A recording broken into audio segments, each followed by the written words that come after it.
Ang turismo sa Visayas Region may usa sa mga grabing napiktuhan sa Bagyong Odette. Lakip na nini ang turismo sa lungsod sa Cordova nga usa sa mga gikahinamang tourist destination sa Pilipinas. Gani daghang mga residente ang nawagtangan og panginabuhian ingon man trabaho gumikan nini. Apan karubuntaga atong kumustahon ang kahimtang sa lungsod sa Cordova ug kun nakabangon na ba ang sektor sa turismo gikan sa kabangis sa Bagyong Odette. Ato mahinabi ang Tourism Officer sa Lungsod sa Cordova nga si Gwenny Flores dinilang sa GMA Regional TV Live. Subay sa pagbukas sa nasod alang sa mga langyong turista, sayranta ang mga programa ug ang pagpangandam sa lungsod sa Cordova sa subling pagbangon sa sektor sa turismo. Busa hinabiun ta karong buntaga ang Tourism Officer sa Cordova nga si Miss Gwenny Flores. Mayong buntag, Miss Gwenny Flores, ug welcome sa GMA Regional TV Live. Miss, pakigreet sa ato ang mga viewers, ilabi na sa mga taga-lungsod sa Cordova. Hello, mayong buntag sa tanan, labi na sa akong mga kauban sa Cordova, mga kauban sa buhat, mga kaparyentihan, mga silingan, mga amiga o sa kanang mga Cordovanhons. Maayong buntag. Kumusta ang sitwasyon ninyo sa turismo, ma'am, dinha sa inyong lungsod? Ilabi na ang rehabilitation efforts nga atong gihingusgan karon para sa turismo? As a lot of people know, Cordova is one of the most affected Typhoon Odette. And the eye of the typhoon, ni-fall siya sa Olango. So, ang mong pinaka-affected nga areas, which is mga coastal areas, grabe din ang damages.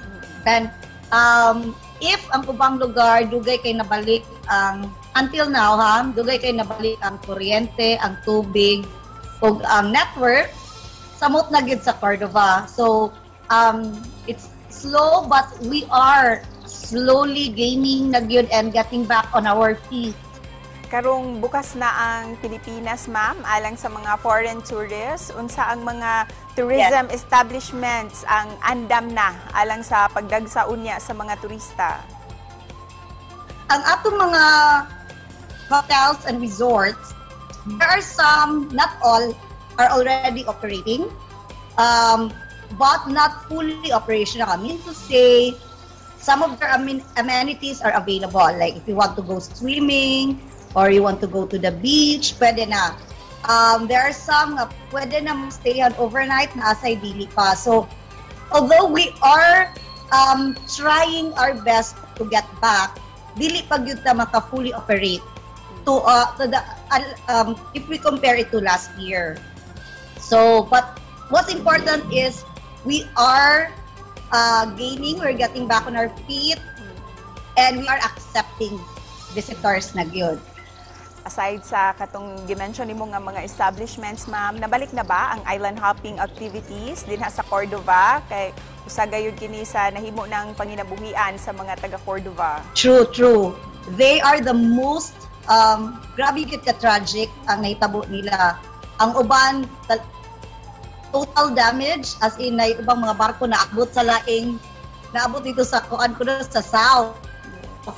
So, nangalupad tanan, nangawa tanan, grabe gid ang damages. But, you know, the beauty of kani mga Cordovanhons is, I'm so proud to say, is they never lose hope.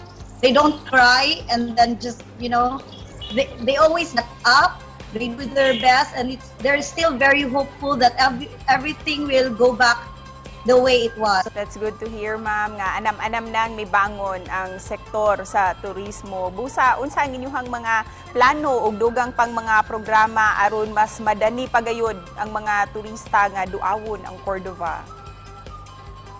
Okay, in terms of program, right now our focus really is to assist them. Assist them in a way that mabalik maayo ang mga properties, mabalik ang tourists. So how do we do that? ECD program. ECD program is hold on, let me check. It's actually a program that will give loans to tourism stakeholders. It will be assisted by the province and by the local LGU ang pag-process ani, but at a very, very minimal interest rate.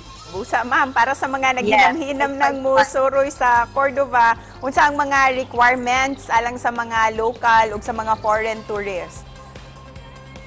Well, sa local is, of course, naamang good ka po na ato ang pag-wear sa mask, social distancing.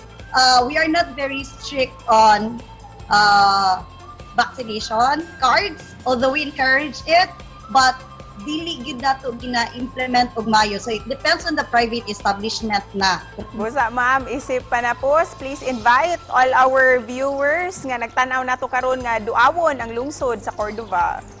So please, I encourage you, come visit Cordova, and we assure you that you will have a great time. Daghang salamat sa imuhang oras karong buntaga, Miss Gwenny, and we will visit you there sa Cordova. Thank you. Yes. Thank you so much.